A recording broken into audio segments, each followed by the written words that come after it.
And we're live. What's going on, everybody? I hope you're having a fantastic Sunday. Thank you for tuning in to today's live stream. Stutter one more time. I figured I'd start this early because I had some people waiting. So shout out to everybody that's in here. Already got some likes on the stream. Y'all are awesome. Thank you for the support. It is much appreciated. But you saw the title. I'm going to wait for some people to get in here. Maybe start talking about that around 7 p.m. But if you guys and girls have any questions, want to talk, feel free to drop a comment, and let's get this started. What's up, Rye? Mahari, what's going on, man? Parker. Notorious B. What's up, Jose? How you doing? I'm sure you do. A lot of good memories.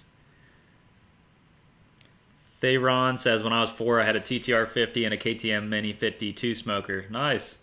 What's up, Carson? I appreciate that, man.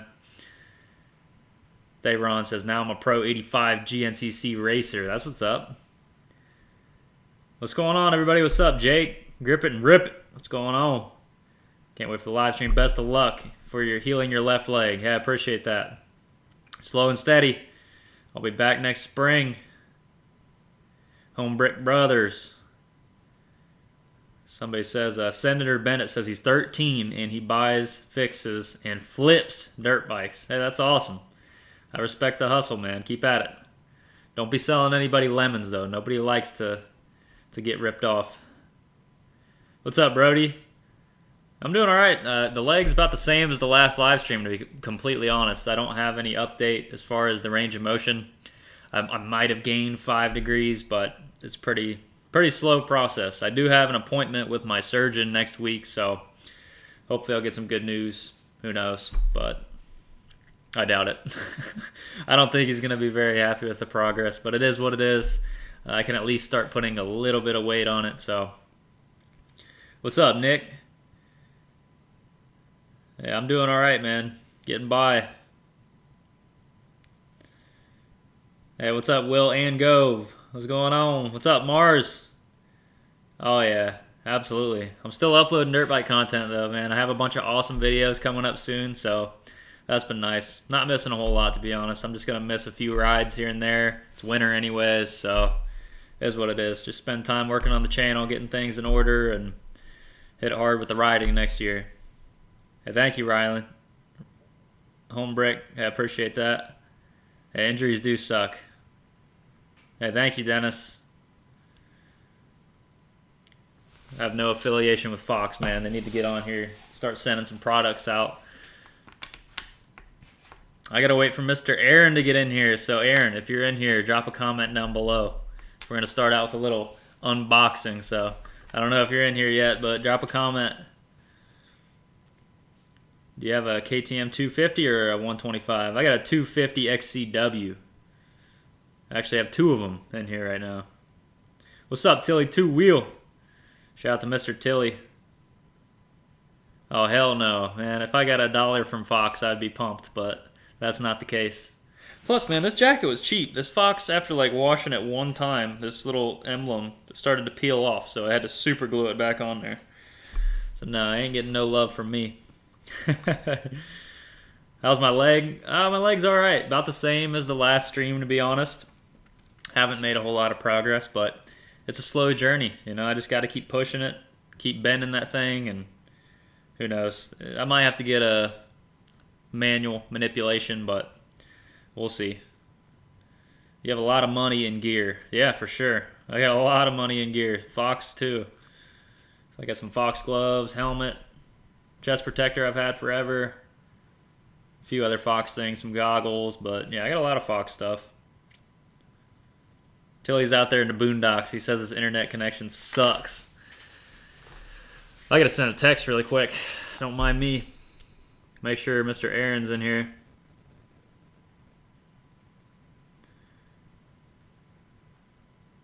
Hey, Mr. Jimmy Drift with the Australian dollars, man. Thank you. I appreciate it. Says, glad your spirits are up. Yeah, I'm doing as good as I can be, man. Just staying positive, and you know, it is what it is. But I appreciate that, man. Thank you very much. How's your wheelchair treating you after the camping trip? Actually really good. I got home, I blew it off the air compressor, and it cleaned up pretty good and didn't break anything, so that's a plus. I was worried I was going to rip some of the vinyl and some of the fabric on it, but that thing held up like a champ. It got me through the journey, and I was super happy with it. It was... Oh, we got Ari Smith in here with the super chat. I appreciate it, Ari. Thanks a lot. Go to a good cause.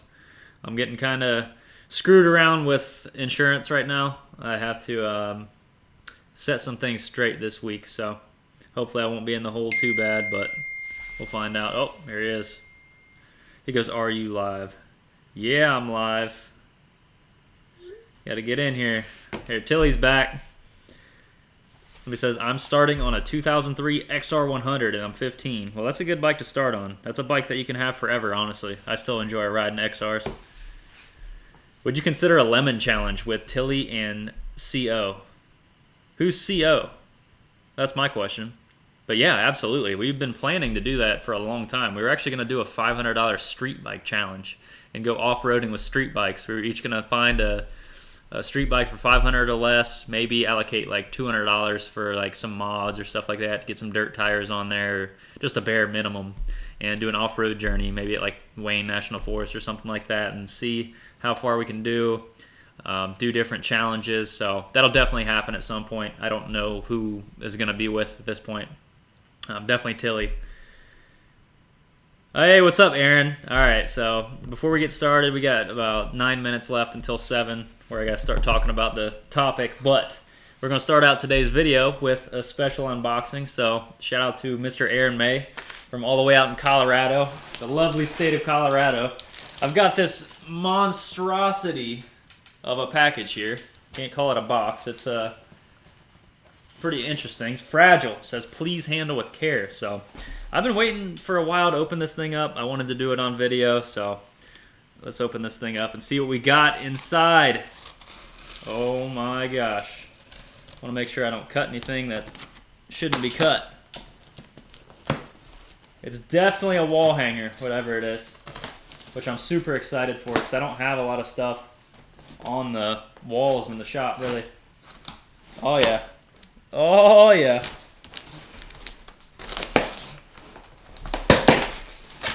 Boom!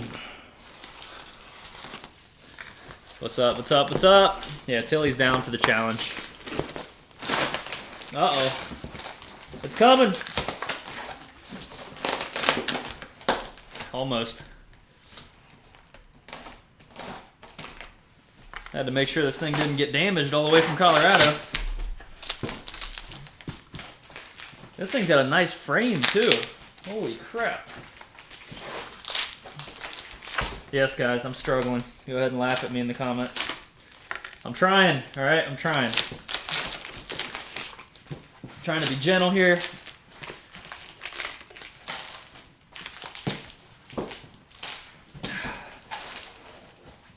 Oh, man. The struggle is real. I'm going to have to open some more of this up without cutting myself, preferably. All right. Boom! Oh, that's what it is. It's stuck with tape. What's going on, guys? Oh, CO over here means UK friends, ladies. I got you, I got you. Yeah, I'm struggling here, but oh, we got it! Heck yeah. Let me zoom out on this camera really quick. Make sure you get the full shot of this. I have no idea what this is going to be. Oh, something called... Oh my gosh. I'm pumped. I kind of got a glimpse here. I doubt you can see it on camera. Oh yeah, you definitely can. Dude, this is going to be sweet. Something Colorado related, man. That's like my second home at this point. Oh my gosh. I'm super excited for this. Heck yeah. Dude, that is so cool. Oh my god. I can't wait to show you guys this. Heck yeah. Check that out. Boom. Got my logo in the middle of Colorado in 2020, man. That is pretty special right there. Huge shout out to Aaron and family. Thank you very much. Man, that is That is awesome right there. It's on like a sheet of plywood too, so nice and sturdy. That is awesome. Man, I'm blown away. That's really cool, man. Thank you. That's pretty special. Kind of signifies the trip right there. The 2020 Colorado trip was definitely one to remember. I'd like to make it a yearly trip, so man, that is too cool. And much love to Aaron. I really appreciate that. Good friend of mine, and this will definitely be hung in the shop somewhere with pride. So thank you very much. Oh, heck yeah.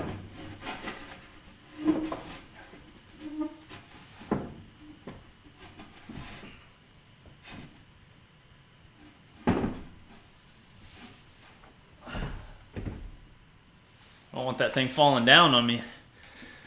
Holy crap, that was pretty cool. Everybody says, CO baby, whoop whoop. Tanner has been unboxing something for the past hour. Yeah, no kidding, that took a while, but dude, that is awesome, man. I'm really pumped on that. Too cool, too cool. And once again, thank you, Aaron, very much. Much appreciated. Somebody said 12 hours later. Yeah. Yeah, I'm doing all right. You know, I'm getting by. I'm doing as good as I can be. How can I send you something? So, believe it or not, I've actually had a P.O. box for like the past 3 years. I never really broadcasted it enough. You know, if you had me on Instagram, it was in my bio. And I don't know, I just didn't. I hate at the end of every video, hey guys, here's my P.O. box, send me something. So I had a P.O. box for 3 years. I think I got like a total of like 5 or 6 things. So it just really wasn't worth my time and energy. And especially with not being that mobile right now, I probably won't get one. I don't know, until next season. Maybe I will, I don't know. But if you do want to send me something, email me, direct message me on one of my social medias, Instagram, something like that. Kerberry says, love the look of that green helmet up the top behind you. Any cool stories to go along with it? That thing is actually wedged in there. I don't think I can get it out. Let me try. Oh, I got it. All right. So this helmet right here, I love the look of this helmet. It's a shift. Got the green. I bought it actually when I had first bought the KX250 two-stroke that you haven't seen a whole lot of, but I bought this helmet with the intention of using it with that bike, and believe it or not, the color didn't even come close to matching, and I didn't realize that beforehand, but this color is like more of a, I don't know, it's got like a bluish kind of tint to it. It's a darker green, and it just completely clashed with the KX. And I'm not like super, like I don't really care that much, but it was just that bad. So I actually just tried to sell this a few times. Nobody wanted to buy it. It literally is a brand new helmet.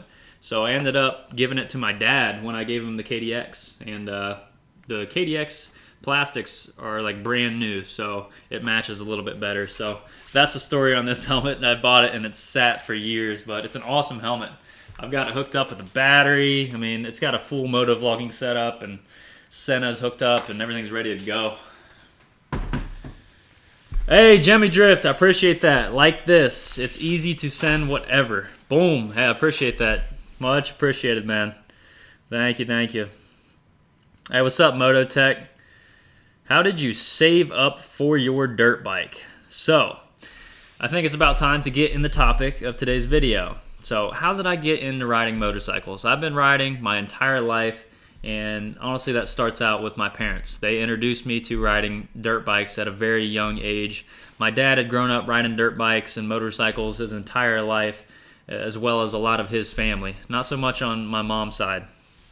But when I was at the age of 3, for my 3rd birthday, as you can see in the thumbnail, I was gifted a PW50. A brand new PW50, man. I can almost remember the day I got it, because something traumatic happened later that day, which I'll get into. But yeah, my first dirt bike was given to me at the age of 3. Super thankful, super blessed. Shout out to my parents. I'm an only child too, by the way, for those of you that didn't know that. So my parents definitely wanted me to get into riding, so I started out with that PW50, and the first time I got on it, I was in full gear, man. They gave me like a full gear. The boots were like up to my hips. I could barely walk, but let alone ride. First thing I did when I got on the bike, I don't know how the directions were given, but basically I just twisted the throttle and went full send straight into a barbed wire fence. And yeah, that was a traumatic experience. That didn't, that wasn't how it was supposed to go. So I guess I didn't know where the brakes were. I went flying straight into a fence, was crying, all this drama. And long story short, I didn't touch the bike for a few months. It just sat in the garage. Like, I didn't want to ride it. I was scared of the thing, and being at such a young age, man, like I said, I don't really remember the whole thing, but I do remember parts of riding that bike, but not that specific day. And so it sat for 3 months or so, and I do remember this. The reason why I got back on the PW50 to start riding again is because my cousin, my uncle, and my dad were letting my cousin ride it, and they had like a rope behind them and stuff. And I saw that, man, and I got like super, I guess, jealous, man. I got super jealous. I was super butthurt that he's out here riding my dirt bike, man. Like, I'm supposed to be riding that thing. So soon after that, man, I hopped back on that thing, and it's been history. Yeah, I mean, you've never been able to keep me off a dirt bike since. So that's the story with that. Started with a little envy, and yeah, I got back on the PW50, man. Had a lot of good times on that bike. There's actually a lot of home movies that are still available, so I'd like to get those on the channel at some point of me riding the PW50, man. My thing always when I was a kid, man, the cameras would be on me. I would just say, cheese, cheese. I'd always say that with a smile, so that was always my thing. And yeah, I rode the crap out of the PW50. That thing was such a turd, man. I could barely get up the hill in the backyard, but I didn't care. It was a blast, and that was my first experience riding. So yeah, that's a lot of people started out on a PW50, man. And yeah, it was definitely a blessing to start that young. And then from there, I outgrew the PW50 pretty quick. And then I think it was maybe I was 5 when I got the next upgrade, which was an LEM 50. And I don't remember. Drop a comment down below if you remember the nationality of the LEM. I've looked it up before. I don't remember. It's not Chinese. I forget what it is. Whether it's Australian, I don't know what it is. But it's a little 50cc automatic dirt bike still, but it's a step up in size. So that bike I remember a lot of. I rode the crap out of that bike, and like I said, it was automatic, and I kind of got tired of that, so I would like act like I was shifting gears. And man, I was like I said, I was the only child, man, so I had quite the imagination. I'd be riding with my imaginary friends, believe it or not. Yeah, I was that young. And man, I did everything on that bike. That's where I learned a lot of my riding skills. Dude, I'd do 1,000 laps in a day around the yard, and that's where I gained like a lot of my skills and really my love for riding. And I remember, I got a funny story on that too. So I used to have this like little piece of woods that I could ride behind the house, and it kind of opened up into our yard, and there was a little jump. So my dad was mowing grass at the time, and he was coming around the pool with the mower, and there's some pine trees there, and then here's the jump on the other side, so you couldn't see my dad. So I'm coming flying, I was going, ning, and I go to hit this jump. And then as soon as I hit the jump, I see my dad on this little Ford tractor coming around the corner. And boom, I could not stop. I mean, I think I hit him while I was in the air. But my fender and my forks and everything, I hit him, I T-boned him. And I flipped over the top of the mower, literally did a front flip, and landed on my ass.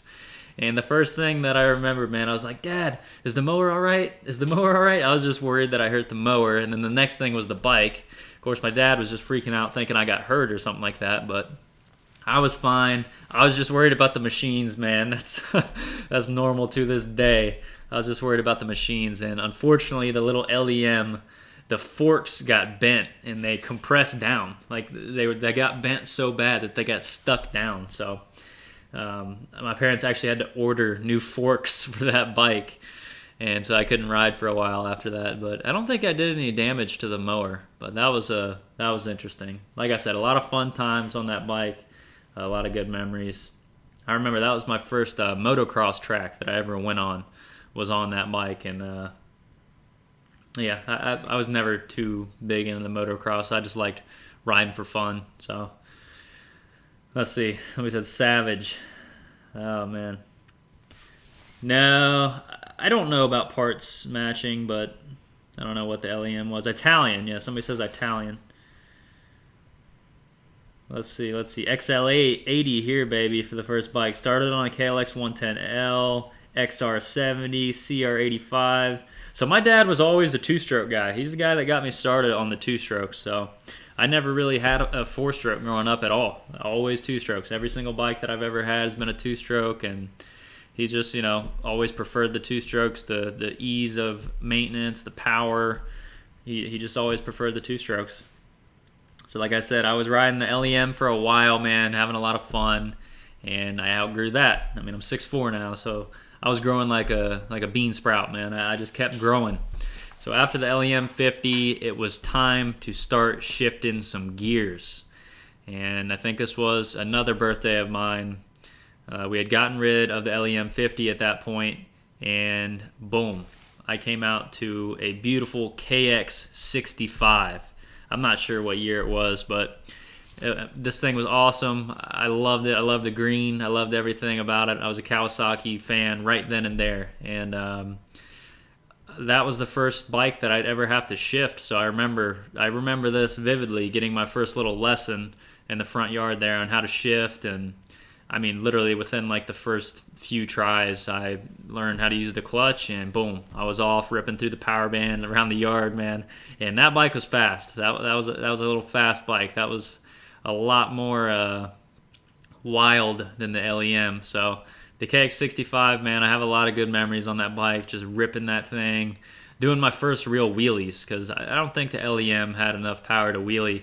So the first bike that I could ever wheelie was the KX65. So that's where I got my my power wheelies on, and I probably looped that bike several times, and yeah, I had a blast ripping around on that thing. And yeah, that was another good bike. KX65, not a 60. Hey, what's up, Dano? I appreciate that, man. Much love to Dano Vision TV. Yeah, I'm doing all right. Somebody says, I've been trying wheelies, very scary, but my dad loves it. He cheers me on. That's what's up, man. Just got to learn that rear brake. When I was a kid, I did not understand the concept of the rear brake. When I was young, all this bike life stuff, I mean, in my area at least, was not a thing. So you looped. That's all you did. You looped and you got up and you just learned how to balance. That's the thing. Like, the rear brake didn't exist when I was a kid. It wasn't even a concept. You just got it up to balance point and tried to balance and hope you didn't go too far back. So this new age has it easy, man. Everybody's learning the rear brake and, not crashing as much and wrecking themselves. I don't even think you had training wheels. Adventures with Nick. What's up, Nick? Yeah, so my cousin Nick, I did start out on the PW50 with training wheels, but that was brief. I mean, we're talking like a few rides, if that, from what I remember. A long time ago. I do have a very good memory. Not short-term memory, but long-term memory. I do have a pretty good memory. Oh man, I've snapped plenty of back fenders, and thankfully a lot of the times they would just bend. They wouldn't even break. I think they were made a little bit different, better plastic back in the day, because they would actually give. Nowadays everything's made of the cheapest you can find.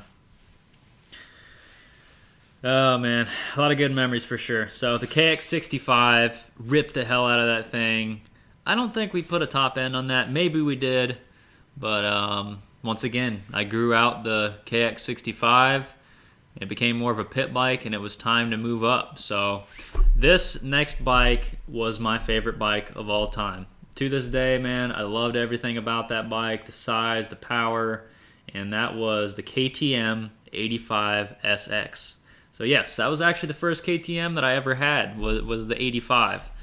And once again, super thankful for having these opportunities. And yeah, I had a lot of good memories on that bike. That bike was an animal. Like the SX, like it just had so much power. It was violent. I remember that's the bike that we would go to a few different locations on. Durhamtown, Georgia, Briar Cliff, like a few local places that I got to go to. And I remember just like lining up with other guys on bigger bikes, man, and just keeping up with them and just flying. Like that bike was a blast to ride. It was super fast, and yeah, I just had a lot of good times, a lot of good memories, more wheelies, more wheelies, more looping. And that bike I had up until high school. But during middle school, I ended up having a few friends that rode. When I was growing up, I had a couple neighbor kids that rode, but I would barely see them. So, I mean, 9 times out of 10, I was riding by myself. So, it wasn't till middle school where I met a couple friends, met a couple kids at school who rode. And we got together a few times, and I'd say all in all, we probably got together like a dozen times to ride, and yeah, that was a blast just riding with other people. And I remember they had like a little bit lower CC, like air-cooled 4-stroke trail bikes. So I was just always flying on that KTM, man, just ringing out that power band, drag racing everywhere, mud bogging that thing, man. I would sink that thing in mud. So a lot of good memories on that bike. Oh, man, what else? I'm trying to think of like specific instances that I can remember. Oh, yeah, on that bike, we a lot of the land that I rode on was a gray area. I think a lot of people can attest to that. But there was this ditch, like a waterway that ran through this area, and there was no way to get to the other side without going through it. And we ended up building a jump over it, and we found these bricks that we kind of stacked up these bricks and then packed mud over the bricks. And I had no idea, none of us had any concept of how to build a ramp at the time. So it was literally like a cartoon ramp that was just like a 45 degree slope. It just looked like that. So I'm the only one who had the balls to hit it. So I lined up, man, I squared up with that ravine. He actually filmed this on this little camcorder, but that's lost in the making. But I line up, man, I fully committed on it. I hit it. And since there was no gradual slope, I hit it and it just bucked me forward, and I landed in a stoppie and racked my nuts, and I landed it, but it was the ugliest looking jump that you could ever imagine. So that was another fun memory on that bike. What else? Let's see. I don't know, running from landowners on that bike, and a lot of stupid stuff and a lot of fun, And believe it or not, when I was a kid, man, I never got hurt on a dirt bike. I would always get hurt doing dumb stuff. I got hurt a couple times skateboarding, but nothing major. Most of my injuries happened just from dumb, silly instances, and still to this day. So, believe it or not, my broken leg right now, my broken tibial plateau, is the first injury that I've ever had riding all of these years. So, it's crazy. It's crazy. And then doing something going in a straight line, too. It's crazy. What else? What's going on, everybody? Me and you have the same history, but my bikes were smaller because I'm 20 and 5'3". Oh, I got you. Nothing wrong with that, man. Hey, AD, what's good, man? What's with all the Groms that you bought? Yeah, we still got the Groms. How do I like them for wheelies? They're a blast to wheelie. I mean, that's really the only reason that I have them, is to go out and play around on and putt around, ride with friends, and have fun. But honestly, we haven't put 50 miles on them in the past year, so they just sit. I don't know what the future of the Groms are. I don't want to get rid of them, but at the same time, they just sit. So we'll see how next year goes. We'll see how things go. Big bore kit, 186 the Grom. Dude, out of everything, I like the 186 the best. No, I take that back. I like the 190, whatever that is. The 190 that comes in the SSR, I believe. I forget what the thing is. It Z190? Z something 190? Oh, it's going to bother me. If anybody knows, ZS190? Is that what it is? ZS190? I think it is ZS190. Yeah, it is. So that's probably one that I would consider swapping. As far as big bore, though, I have no interest. Like, for the way that I beat on that Grom, like, I do not think a big bore would last. I know a lot of people who have done big bores, and they just don't last, man. I don't want to ruin the Honda name. Like, that's what I like about those things, is you can just beat the piss out of them, and they'll continue to keep going. So as soon as you start messing with stuff, man, it's never a good recipe unless you just like going in a straight line. But for wheelies and stuff like that, it just doesn't make sense. But the 190 is one that I always thought about and would want to swap if anything.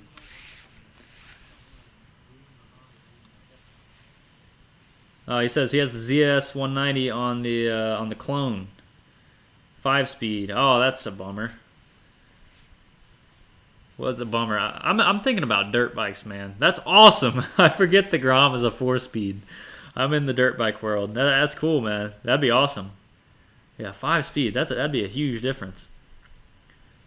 Enjoying the bad weather.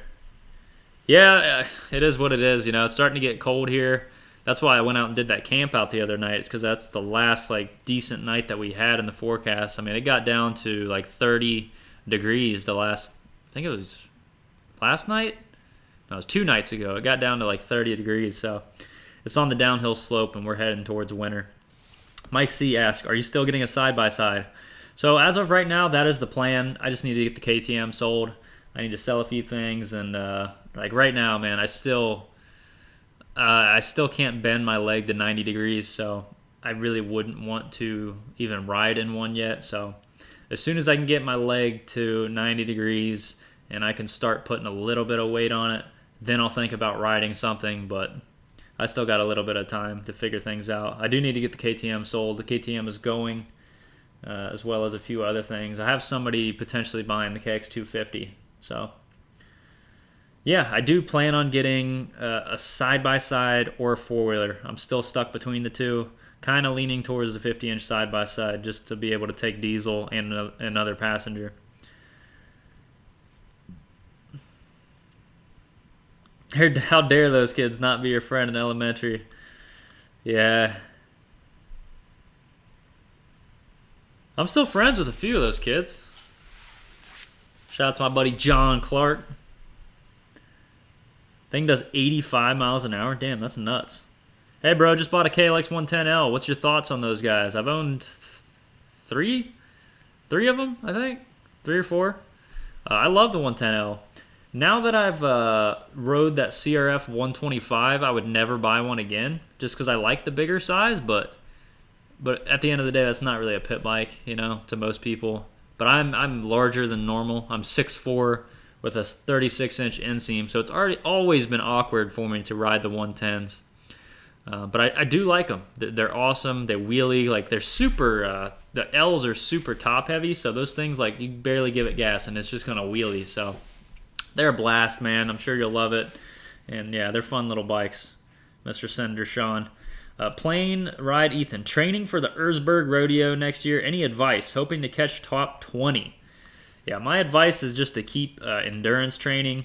Keep your endurance up. Get your cardio in. Make sure you're in the best of shape physically. And then from there, just take a steady pace, man. Like, stuff like that, it's yeah, you want to kind of push it a little bit, but it's all about the long haul. So definitely pace yourself. Just keep practicing your skills, man. That's all you can do is get out there and ride, you know, do things outside of your comfort zone. And yeah, I thought I had 2. Yeah, we got 2 KTMs. I'm selling the KTM just because I'm not going to get to ride it for a long time. And I'd rather use that money to buy something nice to ride right now. Like, I don't want to go out and buy, you know, a $10,000 side-by-side and then have the, you know, $8,000 KTM just sitting here. So just financially, it just doesn't make sense to keep both. So I would rather just sell the KTM and then sell the side-by-side come spring and then buy something else. You know, buy some other Husky, KTM, you know, whatever I find. Keep things new on the channel. We set up a loop for pit bikes here in VA. That's awesome. If you ever do the ZS 190 swap, I have a Mikuni Carp I can send you for free. Don't know what jet size, though. I appreciate that, man. I honestly doubt it'll happen. Glad you're healing up, bud. Hey, thank you, Jeff. I'm doing what I can, man. Trying to get that thing to bend to 90 degrees so I can actually sit, you know, normally. Did you end up buying a CRF 125? You talking to me, Sean? Hell yeah, I did. I bought and sold the CRF 125. I loved it, though. I'll have a video here soon of me riding it. Love that thing. I get that, but you already put all the goodies on it. Yeah, that's a fact. So I'm going to take a lot of that stuff off before I sell it, and either sell it separately or keep it for the next bike because they fit. I still think a lot of that stuff will fit the newer models because that's a 2018 that I have. So a lot of that stuff is still going to fit on the 19s and 20s. So I'm not losing too much, and I'll be able to reuse a lot of that stuff in the future on a fresh bike. What's up, Garrett? What's up, Kenneth? Whoa, what are you talking about, Kenneth? Ah, balls. The 250 XCW is leaving. Yeah, it's leaving, but we'll get something else. We'll get something else. All right. So from the KTM 85, like I said, that was my favorite bike of all time to this day. Like the best memories on that bike, riding with my buddies, taking it to Durhamtown, Georgia, drag racing on the strip with an actual like Christmas tree. Had a lot of good times on that bike, but that is the only bike through my whole childhood that I ever blew up. I blew the top end on the KTM. Honestly, I can't blame the KTM too much because that was one of the bikes that I thrashed on the hardest. It was the one that got ridden the most, and it definitely was long overdue for a top end by the time that I blew it. And I believe my dad tried to do the top end rebuild, and when he reassembled everything, I don't think one of the piston rings was seated correctly. It was either that or one of the C-clips. And as soon as he fired it up and got it to run, it blew the top end again and messed up the cylinder. So then he just said screw it and had to send it out, got it back, and then I don't think I rode it that much after that. This was the transition from middle school to high school. At that point, a lot of my friends stopped riding, and the friends that I had no interest in it. So the bikes kind of went to the side for a while, and that's kind of when I, went a long period without riding too much. And we'll get into the next bike here in a second. But also, when I had that KTM 85, my dad had got a YZ 125. I think it was a 99. It was a 99 YZ 125. So I would ride that quite a bit too. After I kind of grew out of the KTM 85, I started riding the YZ a lot. So I put a lot of hours on that YZ, man. I wheelied that bike too. Kind of got the hang of wheeling that thing and did a lot. That bike was super stiff, man. The suspension must have been set up for like a 300-pound dude because that thing would beat you the hell up. Like it was super stiff. And I ended up, so like I said, during the transition to high school, I stopped riding. But then when I turned 15 and a half, I got my first street bike, which was a YZF 600R. A little Yamaha. It was like a hybrid crotch rocket, like a sport touring bike. And I loved that thing, man. I rode that quite a bit with my parents. So my parents had Harleys at the time. My mom had started riding. She started out on a 1200 Sportster. And we would all ride together on the street bikes. And, I wasn't too keen on the Harleys at the time. So, yeah, I did a lot of stupid stuff on that street bike, which I'll have to make a whole separate video on later. But, yeah, that kind of replaced the dirt bikes for a while. Didn't ride dirt bikes for a long time.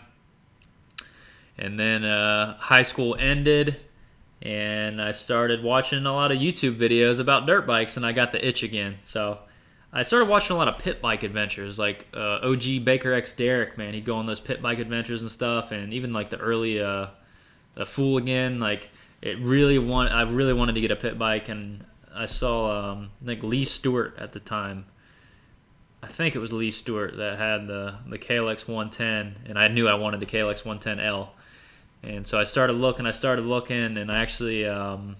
we actually sold my dad's YZ. I sold it on Craigslist. I sold my dad's YZ on Craigslist to buy the KLX 110L. And, man, we went to the ghetto, man, way up north by Canton, Ohio, if anybody knows where that is. And I bought this KLX 110L for $900. Dude, like, it was a 2010, and this was, I'm trying to think of what year I bought it. I guess it would have been 2013. I think it was 2013. So it was like fairly new, man. I got it for $900.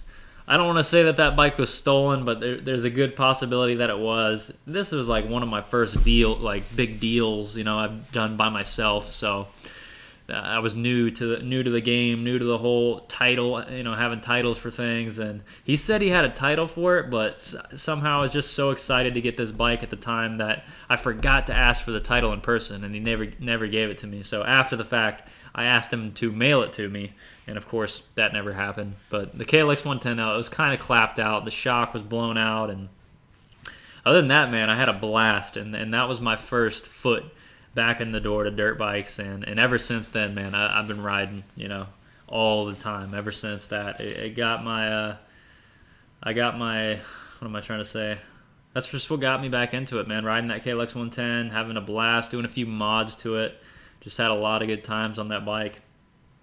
And then my first full-size bike after that was the KX 250, which I put a whopping like 2 hours on it before I blew it up. And then had to, me and my dad rebuilt it. And then I probably only put another hour on it since then. And then the bike that came after that was the Grom. We got all our Groms. We started riding the Groms, having a blast on the Groms. We rode the crap out of the Groms. I put so many miles on it in the first year. And then from there, I got the 250L was my first step back into the full-size dirt bike world. And I did a lot of dirt bike riding on the 250L, as you guys know. So the 250L was my foot back in the door to the dirt bike world, then followed by the 450L to, one of the best performance bikes, the KTM. So, yeah, that is all. JT says, whatever happened to the gentleman's ride in suits? Well, obviously I broke my leg, so that kind of, lost its fruition. So we'll do it at some point. Hopefully next year we'll get things set up. Regardless, we're gonna host some rides. So for you guys and girls that want to come out and ride, whether it be dirt or street, I definitely plan on hosting some rides. Nothing crazy, whoever wants to come out and ride, that's what we'll do. My first street bike was a Ninja ZZR 250. Nice. I had a lot of buddies with Ninja 250s. What's up, Mahari? I'm doing all right, man. How you doing? BRAAAP came before the 450L. That is true. The BRAAAP, the best bike of all time. If you want to, outdo the competition in every way, shape, form possible, get you a BRAAAP 250. So, trust me, I didn't forget about the BRAAAP. I just don't like to tell everybody my secrets. Like, the BRAAAP, I'm going to do some enduros on the BRAAAP next year, and you guys are going to be insane. I'm going to be the next Grant Baylor. I'm going to be the next Graham Jarvis on the BRAAAP. So, you guys will see it. What's the most hours you have put on a bike without a rebuild? Holy crap, dude. When I was a kid, man, I have no idea how many hours were on that YZ125, dude. It was a 99, and I don't, how long do we might have had it 7 or 8 years, and I rode the piss out of that thing, dude. That thing probably had like, I don't even know, because it definitely wasn't fresh when we got it. Dude, that thing probably had like 300 hours on the top end or something like that. But that's old school Yamaha, man. Like that, they were known for their, and still are known for their reliability. So, yeah, and running good oil, I guess. Just got lucky, man. But it was definitely super low on compression by the time that we sold it. So, I wonder how long that it ran after the fact. But yeah, I mean, I would have to estimate like 300 hours on that Yamaha total. So, that's a 2-stroke though. So, as far as like the most hours I put on a 4-stroke, I can't even say that, because the only things that I've had 4-stroke wise are dual sports or, little trail bikes that you can pretty much run forever as long as you keep oiling them. Hey man, not at all, dude. That BRAAAP is built like a tank, dude. That BRAAAP, I already took it on the trails, It'll be amazing. Do you guys have other jobs? Who is you guys, Lucas? I'll ask you that. Oh, man. Please don't sell the 250L. Yeah, I don't know what the fate of the 250L. Like I said, I want to get a WR 250R to dual sport, so I don't know. I've done everything you can do on the 250L, so I think it makes sense to get a WR and get some content with that and keep that as a dual sport, because I really want a dual sport.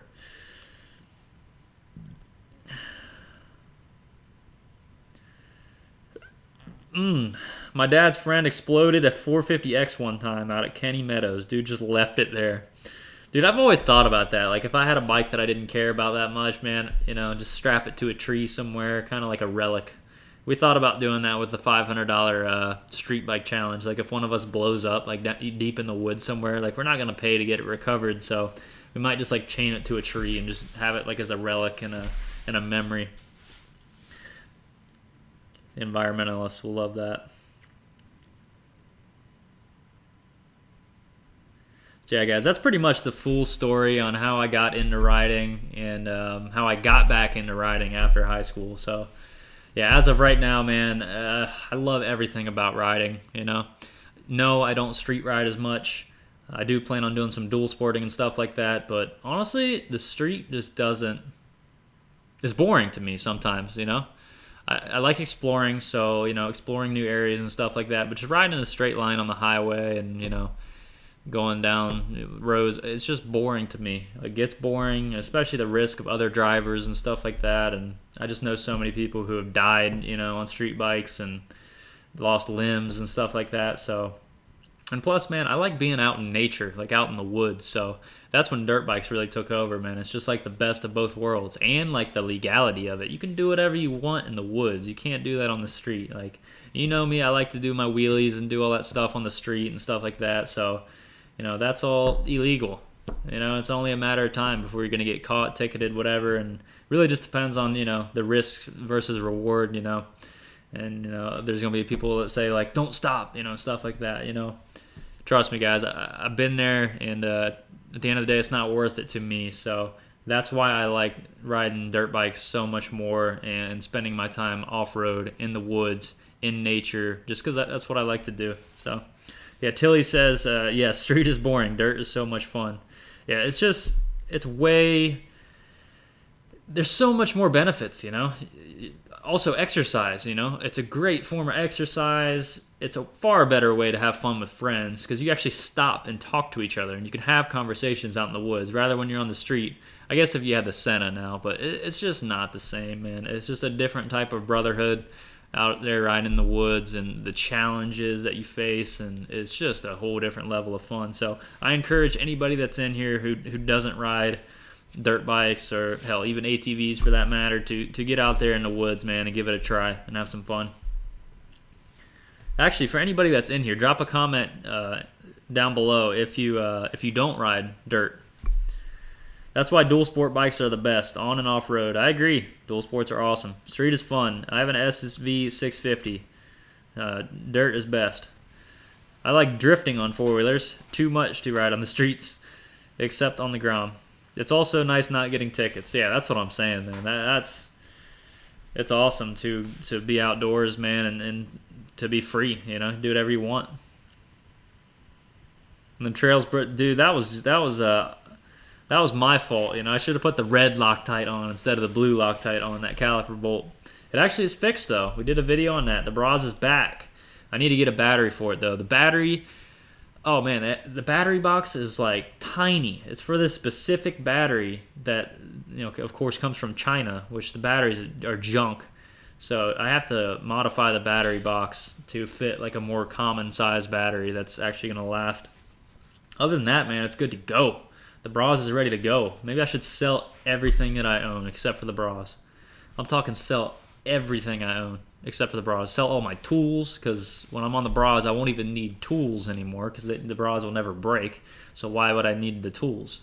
I'll use all the money in my tools, to put gas in the BRAAAP. And basically, I can retire now because the BRAAAP takes so little fuel because it's so efficient that I can travel the world on the BRAAAP on a dime. So, I don't know. Maybe I should sell... yeah, I should sell everything that I own and just keep the BRAAAP and do everything on the BRAAAP. I think that's what I just decided. And for those of you that don't know, the BRAAAP 250 is the big, badass, beefy brother of the Hawk 250. And the Bashan, Bashan BRAAAPs and whatever. They have a whole different bunch of variants. But, like, the BRAAAP is like the King Ranch, You got the King Ranch, and you got your whatever, your limited, your platinum, whatever, all that crap below XLT, all that stuff. It doesn't matter. But you got your King Ranch, man. You got your limited edition, the best of the best. Sell the wife, keep the bikes. I don't know. Said no one ever. No, man, I'm telling you, yeah, sell it all, start it new. That is basically what I want to do, to be completely honest, man. I say this in every stream, dude, but I do not like having stuff. Stuff equals headaches in my world. I like to know what I have, man, and have a clear mind. Bro, the limited is above the King Ranch. Yeah, I've never owned one, so I'm just shooting shit here. I'm not riding dirt at the moment, but I will be back. Adventures with Nick. I can't believe you don't hit Eastern Ohio on the streets. Lots of great roads out there. Not as fun as the dirt, but still fun to hit the twisties. Yeah, I've been out there, man. I've been out there on the Groms, man. And like I said, I enjoy it, but I enjoyed the dirt riding way more, you know. Cross country on the BRAAAPs. Hey, I'm not opposed. I'm not opposed at all. I know it'll make it. I'll ride from Maine to... We can't go to California. Can't do it. Maybe like Maine to Washington. Washington ain't much better, but maybe like Maine to like Washington, or maybe just follow the coast all the way around, cut off California, and then go. No, I'm just playing. Should buy a Honda Monkey next. So I actually have a buddy who just got a Monkey, and I'll be doing a. He doesn't know this yet, but I'll be doing a ride and review on the Monkey as soon as I can swing a leg over a bike and actually ride one. So I'm looking forward to it, man. I definitely would rather have a Monkey than a Grom. Just the ergonomics of it, the seat, everything about it. I think I would rather have a Monkey than the Grom, to be honest. He got the blue one too, so I like that. Let's see, Herbert says, yeah, he's not riding dirt at the moment, but I'll be back. Good stuff, good stuff. Have you thought about getting another 450? A good question. For the trails, hell no. That's way too much bike for the trails, unless you're like out in the desert or out in the dunes or something like that. But for the riding that I do, no way.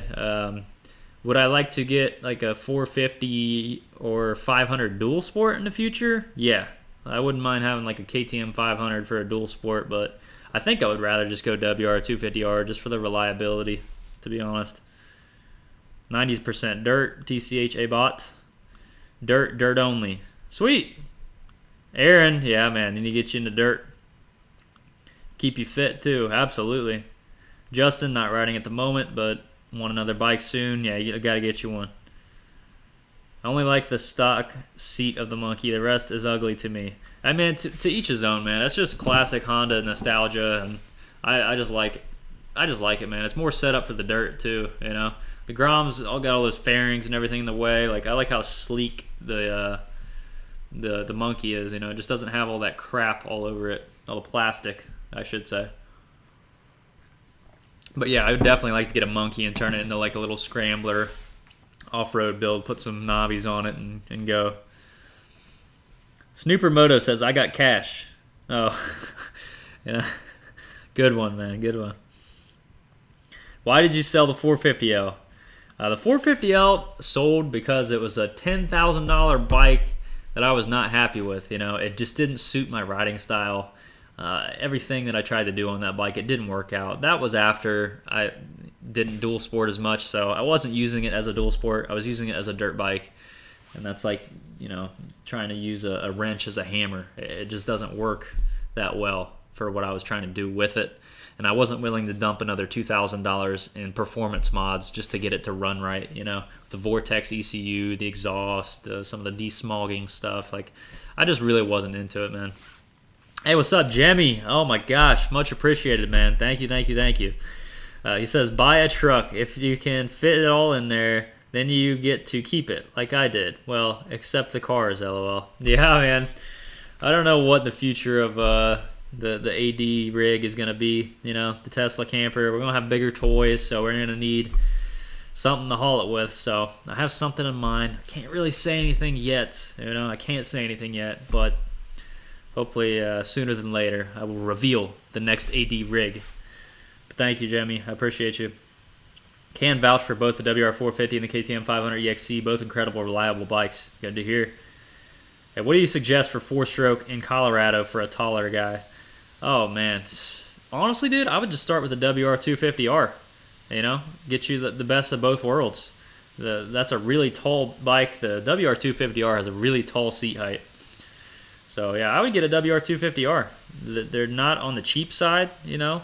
You can get the 250L for a lot cheaper, but I think you'd be a lot happier on the WR250R. So I honestly recommend one of those 100%. Super low maintenance, you know. You don't need to touch it. Just throw some oil in it and go. Guy in my class rides a KLR 650 on the trails. Hey, respect, man. Respect. It can be done.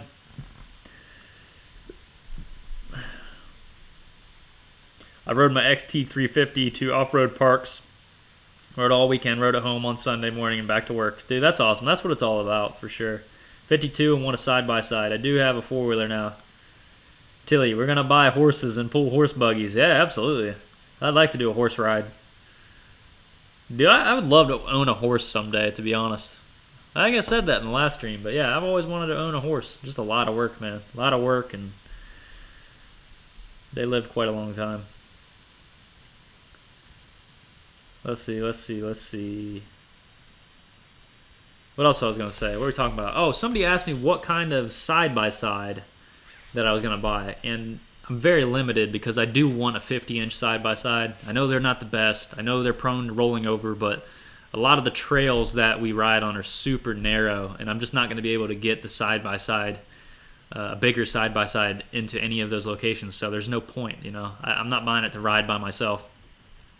And I would have very limited places to ride compared to what we ride now. So basically the only things that I have are like the Arctic Cat, the Wildcat, or the Can-Am, what is it, Can-Am Trail, Outlander Trail, whatever the hell it is, and you know, a Razor. But most likely I'm going to either end up with the Can-Am or the Arctic Cat, just because I found a lot of good deals on them, and I've heard really good things about both of those. So basically whatever the best deal is I can get on a 50-inch side-by-side.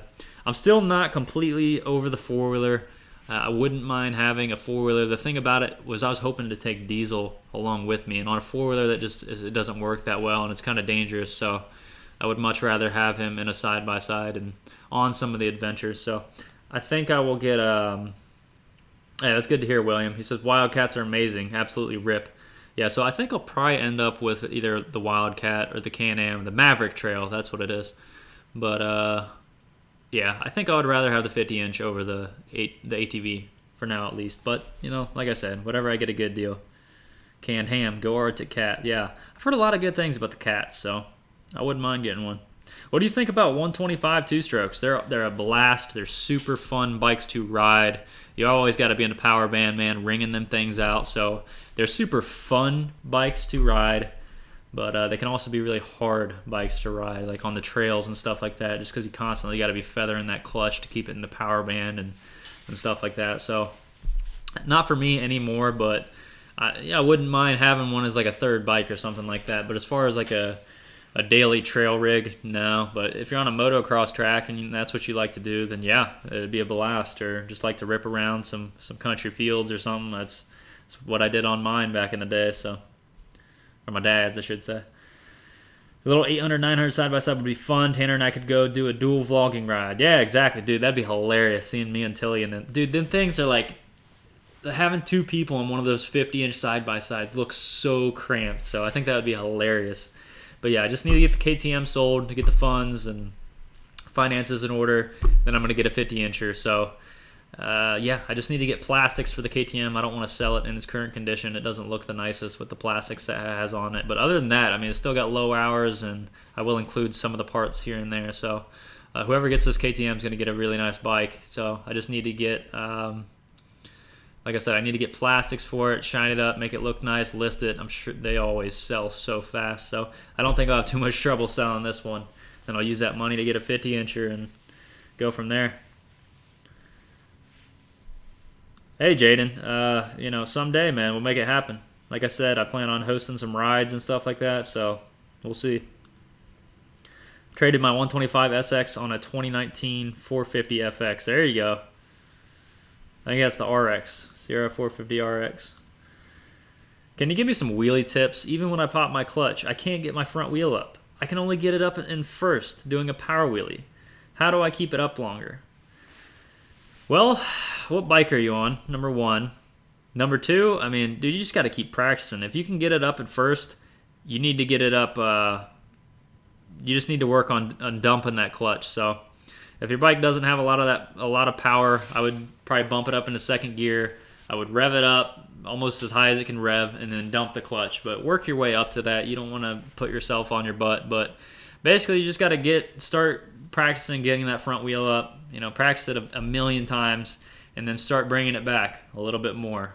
And then you start using your foot on that rear brake. That way, if you bring it back too far, you just hit that rear brake and it brings you back down rather than falling off the back and hurting yourself. That's something that I didn't learn when I was younger. So basically, start getting your front tire up, and once you can get comfortable getting that front tire up, bring it back a little bit more. Get that muscle memory with your foot on that rear brake so you know what to do when, crap hits the fan. And then from there, just keep doing it. But practice, man. That's all it is. What year is a good year for a CRF 250F? That's cheap. Well, the CRF 250F now is the air-cooled trail bike, which is only 2019 and 2020. But if you're talking about like the older like race bikes, I really can't say. To be honest, I have zero experience with them.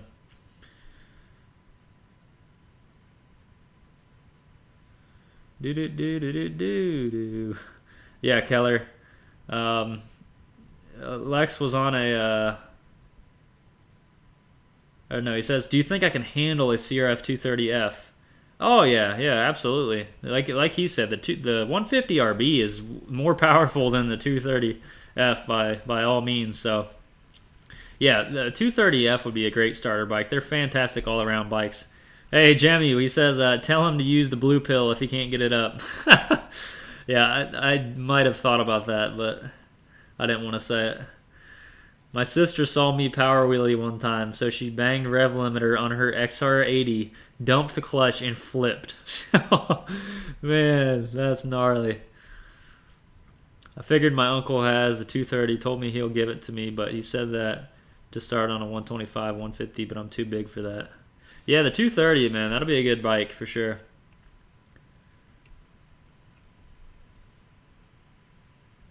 Do you ride in mid-Michigan?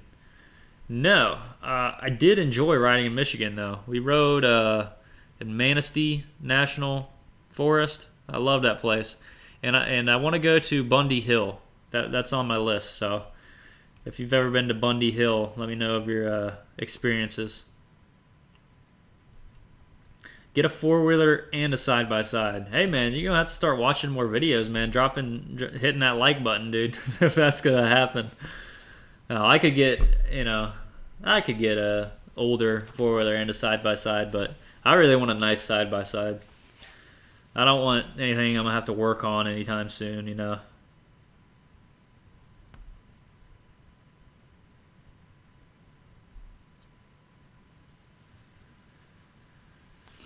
All right, guys. So that was my whole story on how I grew up into riding, It's been a long journey, and I'm super thankful for the experiences that I've had, and my parents for getting me into the sport, and obviously I've had it pretty nice. So very appreciative for everything, and thankful to have that experience at a young age, and happy to be back riding.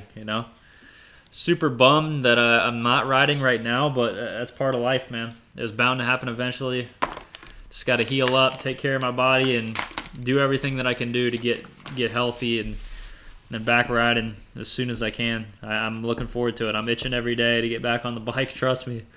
I'm just looking at them right now, man. I just want to hop on and rip. So, like I said, I'm not too butthurt because it is winter. I'm not missing out on a whole lot. And I'm just going to try to be in tip-top shape come spring. Try to get this leg almost back to normal before spring. So, we'll see what we can do. Hey, I appreciate that, Boy Wonder. My cousin has a CRF 250R. Let a guy who's rode his whole life. Poor guy dumped the clutch and brought it up. Broke his leg. That was 18 months ago. This guy's still in crutches. Damn, that sucks. Oh, man. Yeah, I have a lot of looping experiences on dirt bikes. Thankfully, never a street bike, but like I said, back when I was a kid, the rear brake didn't exist, so you just rode, balanced as long as you could, and I remember my buddy had a YZ250F dirt bike that he literally left at my house for like a year, and I rode the crap out of that thing, man. And that was the first big bike that I really wheelied, because they're just so easy to wheelie. They were so well balanced, and you could just lay on the throttle and I'll bring it right up, and just kind of, it didn't have a power band, you know, it was so smooth that you could just ride it. And I would wheelie across this whole bridge like it was nothing. I was way too small for that bike too. I think that might have been 6th grade. That was probably 6th grade, 5th or 6th grade. And that thing was awesome. Until he says he'll keep me company over winter. Yeah, man, I wanted to do some camp outs before it got too cold, but oh, thank you, Jimmy. Oh, man. I used to live near you, Cambridge, Ohio, 30 minutes from Zanesville. That's awesome. I was the guy who guessed your weight and got it right. Nice, Boy Wonder. I lost a little weight since this whole incident. I've lost a lot of muscle in my leg, so I guarantee I lost at least 5 pounds of muscle just in that leg, at least. But yeah, I'm still eating, still got an appetite, but just itching to get back and be active again. Can you wheelie a street bike? Hey, good question, William. So like I said, I had the YZF 600F street bike. It was kind of like a touring version of the R6, you know, a sport touring bike. And I learned how to clutch wheelie that. I think it would power wheelie in like 1st or 2nd gear from what I remember, but I did learn to clutch up wheelie on that. But once again, I didn't know the rear brake, so I was wheeling that thing without using the foot brake, which was a disaster waiting to happen. But I could ride some pretty long wheelies on that bike. Definitely not in control though. It's stupid, and I got really lucky. I never looped that thing. But thankfully, they had pretty good engine braking, so you can bring them pretty far back, and the engine braking alone will bring you back down. But if you get too far over balance point, you're going over. Says, saw some guy on a Hayabusa today. Had a custom white Frankenstein paint job that matched his helmet. Nice. Yeah, other than that, I mean, I can't even consider the Grom a street bike, but Supermoto, nah. I have never ridden like a stunt bike or anything like that. Any other crotch rockets? Actually, I did. I rode MJ's R6. MJ had an R6, and I wheelied and stoppied that. You know, I didn't have much seat time on it, but I was able to get it up and you know, ride a little bit of a wheelie, so. Dude, I don't jump. I'm like an anchor. Anybody else think the Hayabusa is so ugly? Yes. I've never been a huge fan of that bike. I have an appreciation for them and, you know, the monsters that they are, but no, I don't think they're like that sexy of a bike. Like, I like R1s. I think R1s are pretty sexy. And some of the Aprilias and stuff like that. I wouldn't get too cocky on the 250L, but yeah, it's got a little bit of engine braking. But just learn that foot brake. Learn it.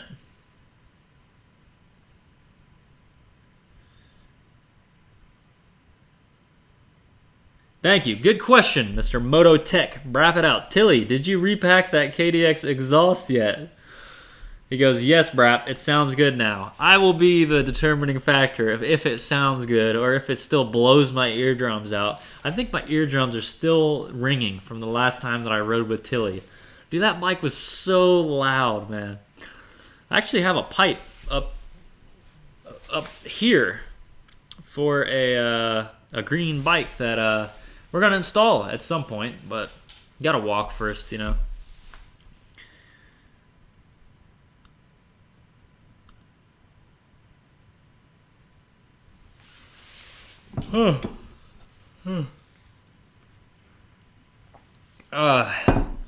Plans for the week.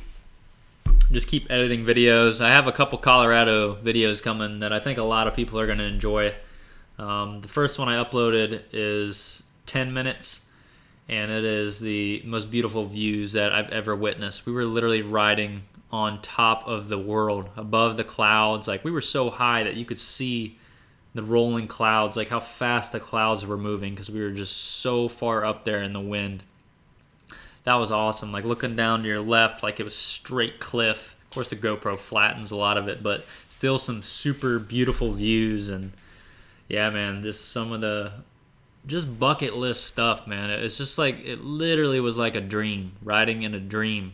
Some of the locations that we reached off of the beaten path too, which is very frowned upon. But we followed some tracks of others, so is what it is. But we reached some phenomenal locations, and yeah, I'm really looking forward to uploading that video. That's tomorrow's video, 7 p.m. Eastern Standard Time. And then on Wednesday is going to be an interesting video. It's more of a snippet.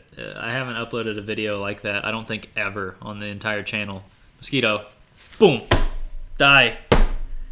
And yeah, it's interesting. So I think y'all enjoy it. You should ride your wheelchair to the trails and to get rid of the KTM. Hey, might as well, you know. I honestly thought about it, but the biggest thing, I don't want to screw that wheelchair up before I give it away to someone. So I got to kind of take care of that thing before I get rid of it. Ever ridden a trials bike? No, I haven't. That's still on the bucket list. I really want to own a trials bike. Actually, I wouldn't mind owning one to practice with. So definitely in the future, we'll get our hands on a trials bike. The thing is, they're kind of hard to find used. I never see a lot of them, and when I do see them, they're kind of expensive. So we'll see. Where does the name Attention Deficit come from? So way back when, about 4 years ago, when I was trying to come up with a name for the channel, I had no idea what I wanted to name the channel.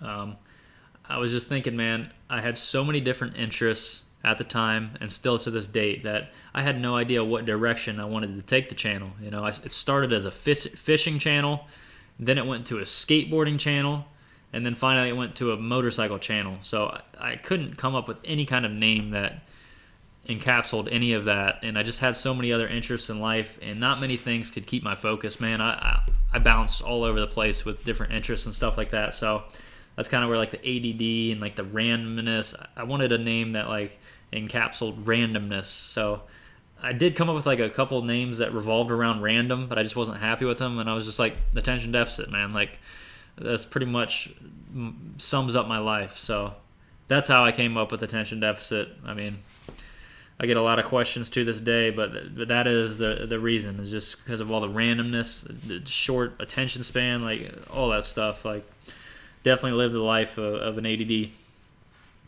Do you like the Deegans? Yeah, I don't really watch too much of their videos, to be honest. I've seen a few here and there. I don't watch a whole lot of like YouTubers in the dirt bike world, but yeah, I like them. You should do a riding trip to Canada. Hey, I'm not opposed at all. I wouldn't mind doing that. Did some riding today here in Canada, Maple Ridge, a place called MC Nut. Great place to ride. Hey, that's awesome. I got an electric trials bike called an OSET. That sounds cool. You should ride your wheelchair. Answered that. Camping vid was dope. Hey, thank you, Zach D. I appreciate that. Hey, Boy Wonder, I appreciate it, and I will see you next Sunday, my friend. Yeah, Tilly's got some good videos coming. He's got his new helmet set up with the hell's it called? The DJI Osmo Action. So he's going to be bringing you some 4K content with good audio. He finally got his KDX back up and running, so he's going to have an awesome couple videos coming out soon.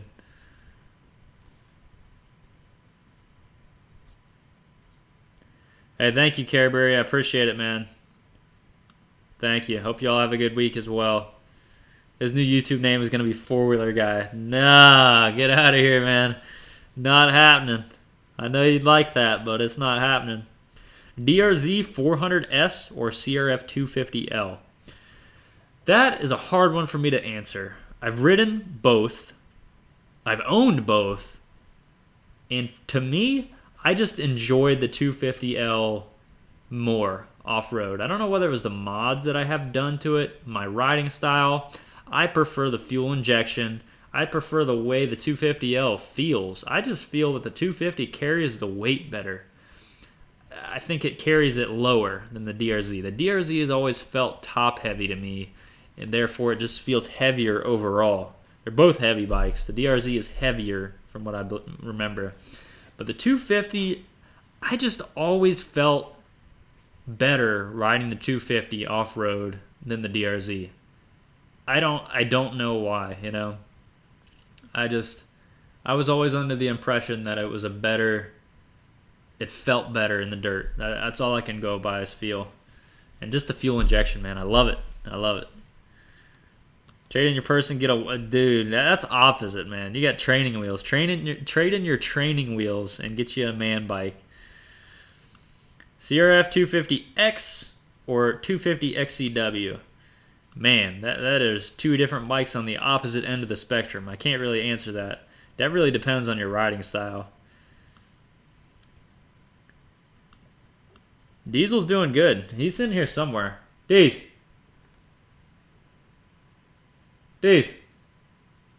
He's upstairs napping, man. He doesn't even want to come down.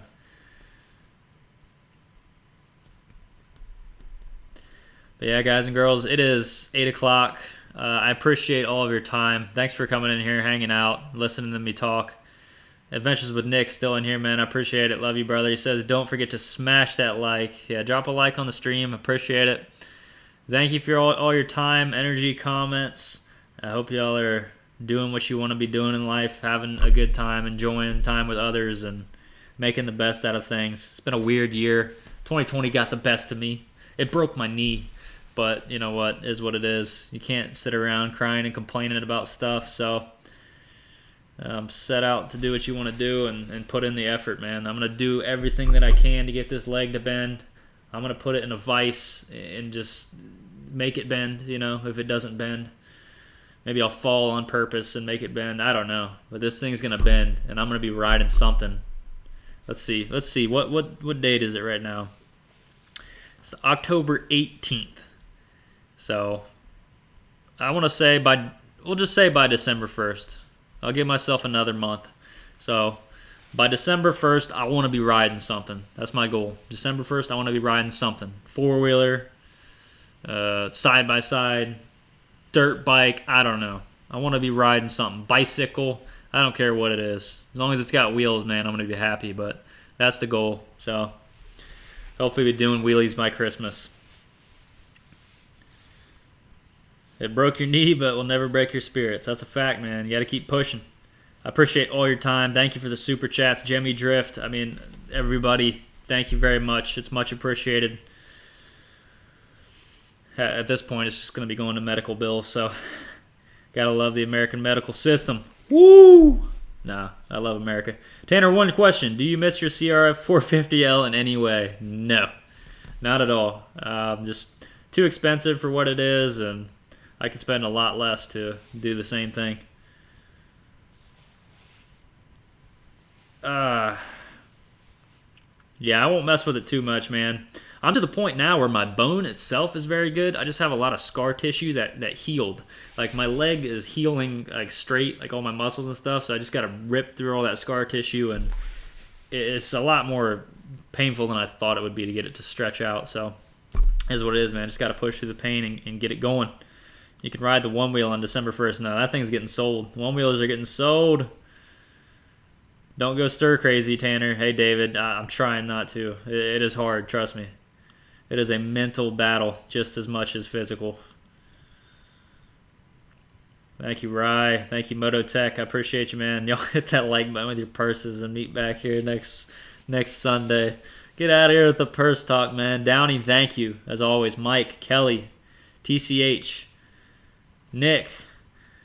Man, you guys are awesome. Herbert, Carberry, Keller, Crying Owl, Jaden, William, Zach, Boy Wonder, Jaden. I can't get all you guys. I love y'all. Come to Germany. I wouldn't mind a Germany trip someday. I just got a DRZ 400S and it feels top heavy to me also. Love your videos. Thank you, John. I appreciate it. That's just always the feeling that it gave me, man. They're great on the street, but in the dirt, man, they just feel top heavy. I'm surprised you're still on. Yeah, we're just still talking, but we're in here for an hour and 20 minutes, so I got to go. Talk too much. Love y'all. Have a great week. I appreciate you. Thank you, Jimmy Drift. I'll pound one just for you, man. I appreciate it, man. Much love. Thank you, everybody. And we will see you in tomorrow's video and for next Sunday's live stream. Thank y'all, Arcona boys. You just missed out.